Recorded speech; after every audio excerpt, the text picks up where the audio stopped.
Saudara, untuk meminimalisasi kesalahan saat pelaksanaan pemilu 2024, Komisi Pemilihan Umum Daerah Kabupaten Maros, Sulawesi Selatan ini menggelar simulasi tata cara pemungutan suara, di mana yang diikuti oleh ratusan warga sebagai daftar pemilih tetap atau DPT. Selain untuk meminimalisasi kesalahan, simulasi tata cara pencoblosan dan penghitungan suara ini dilakukan untuk bahkan evaluasi dan melengkapi kekurangan sebelum pelaksanaan pemungutan suara.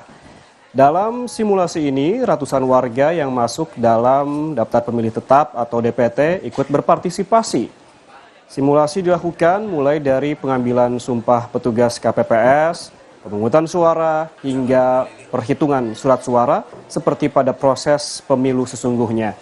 Diharapkan simulasi ini dapat memproyeksikan secara detail bagaimana pelayanan di tempat pemungutan suara untuk masyarakat yang memiliki hak suara.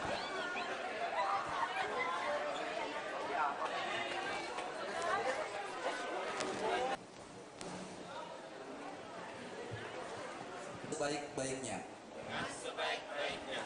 Sesuai dengan peraturan.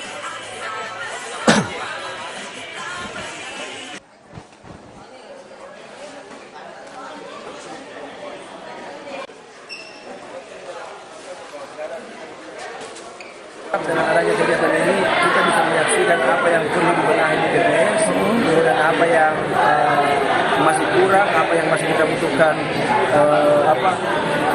hal-hal yang kurang hari ini itu bisa kita sempurnakan nanti pada saat pemilihan teknis untuk KPPS.